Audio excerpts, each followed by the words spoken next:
Magda-derma roller ako ngayong gabi, dapat bukas pa ng gabi ang pag-apply ng minoxidil.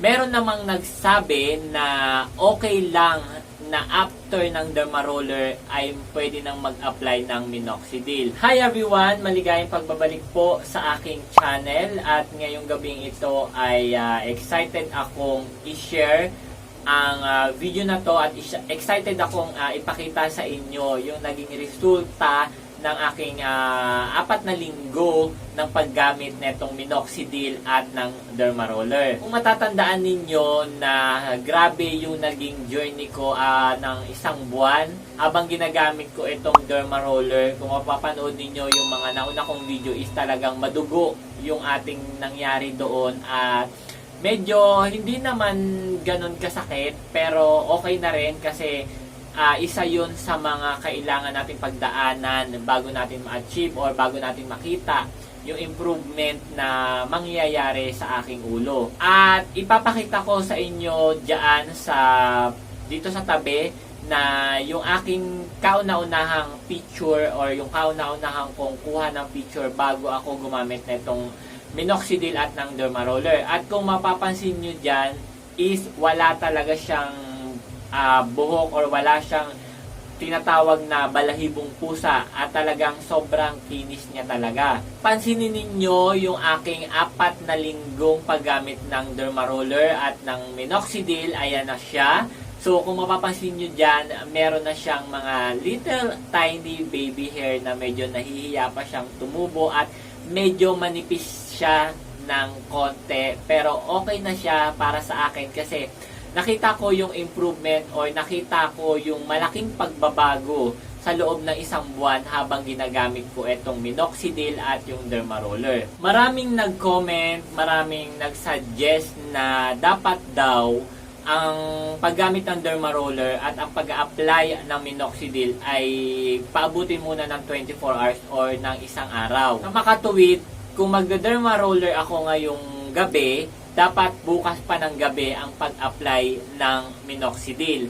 Meron namang nagsabi na okay lang na after ng derma roller ay pwede nang mag-apply ng minoxidil. Bago ko ipagpatuloy yung ating video o yung ating topic ngayon, ay isi-share ko sa inyo na bumili ako neto. Hindi ko alam kung anong tawag dito. Ito yung mga pang-inject, mga ginagamit sa hospital na meron siyang karayom. At binili ko to sa Mercury Drugstore kasi meron din isang nag-suggest na dapat daw is 1 ml lang yung amount na pwedeng i-apply sa ulo. 1 ml sa umaga at 1 ml sa gabi. At ganun nga yung ginawa ko kasi hindi ko makontrol o hindi ko alam kung 1 ml na ba yung na-spray ko sa aking ulo. Kaya isipan ko na gumamit na lang ng ganito. At sobrang laki ng naitulong nito kasi basta sobrang laki kasi tansyado at talagang saktong-saktong 1 ml yung aking na-apply sa aking anit. So ngayon ipapakita ko uli sa inyo yung paggamit ko ng derma roller. So saglit na saglit lang naman to. At basta mamula lang siya kahit hindi na siya dumugo, mamula lang yung aking ulo, okay na yon. Diretso na tayo mag-a-apply ng minoxidil. Huwag ho kayong mag-alala kasi i-update ko pa rin naman kayo siguro after 1 week or after 1 month, i-update ko uli kayo. At ipinapangako ko sa inyo na hindi ko na babawasan yung aking buhok or hindi ko na siya i-razor kasi last week nag-razor ako ng ulo ko kasi nga para medyo matipid yung minoxidil kasi masyadong mahagad pag medyo makapal yung buhok. So ngayon nag-decide na ako na sige, hindi na ako magre-razor para makita ninyo yung improvement or makita ninyo na medyo may pagbabago talaga sa ating ulo. So ngayon malinis naman na itong aking derma roller. So mag-start po tayo dito. Lagi ako nag-start dito sa may part ng wala talagang buhok. Kasi ito yung aking top priority na magkaroon ng buhok at saka dito. So ganyan lang. Bahagyang mamula lang siya guys, okay na yon. Medyo natuwa lang ako nung una kasi parang masaya ako pagka dumudugo yung aking ulo pag ginagamit ko tong derma roller. At nga pala, bago ko i-continue ito, ang gamit kong derma roller is yung 0.5 mm. So hindi ko na ginagamit yung 1.5 mm kasi meron ako nakitang mga karayom, kaya pala medyo masakit siya sa ulo kasi may mga baluktot or may mga bali na karayom yung derma roller ko na 1.5. Kaya mag-iingat kayo dun sa mga gagamitin ninyong derma roller. Ang suggest ko sa inyo, kung gagamit kayo ng derma roller sa anit or sa ulo, make sure ninyo na 0.5 mm kasi hindi naman kailangan na paduguin or hindi naman required na dudugo yung ulo or yung anit ninyo bago nyo applyan yung ng minoxidil. Mali-mali po yung aking mga naunang video, kaya humingi po ako sa inyo ng paumanhin at make sure ninyo na hindi dudugo yung anit ninyo. Kung hindi, medyo mamumula lang siya. Pag namula yung anit ninyo, enough na yon, okay na po. Roller, at kung mapapansin ninyo, medyo, ayan, namula lang siya ng konti at hindi ko na masyadong pinatagal yung derma roller sa aking ulo. Enough na yung mamula siya, yung medyo maramdaman mo na medyo mahapdi ng konti, okay na yon. Kahit hindi mo na paduguin or kahit hindi mo na gayahin yung ginawa ko nung nauna kong video. At ngayon, kukuha lang ako ng 1 ml na minoxidil. At ito pala yung ginagamit kong minoxidil, yung Ali minoxidil. At nabili ko to sa Shopee for only 226 pesos. Talagang ganun siya kamura mga best. For only 50 ml. Meron siyang 50 ml, okay? So, ayan, kukuha lang ako. Ganyan lang yung ginagawa ko. So, medyo wala pa akong nakukuha na minoxidil. So, ayan. Ayan, eto na siya guys. So, ayan. Meron na tayong 1 ml at eto lang talaga yung aking nilalagay sa aking anit.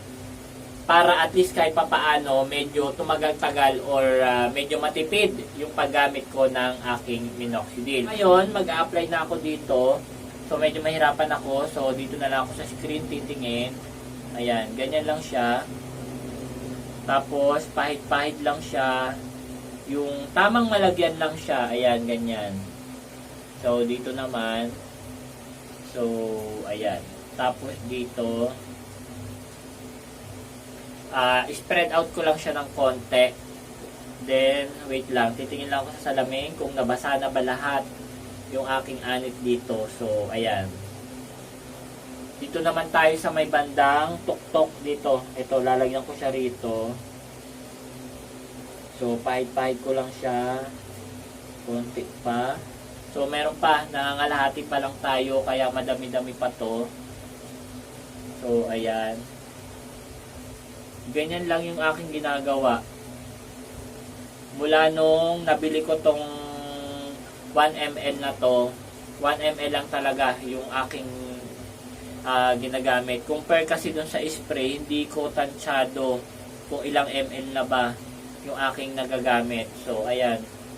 Lalagay ko lang siya rito. Etong pinakang last, dito na lang sa may tuktok.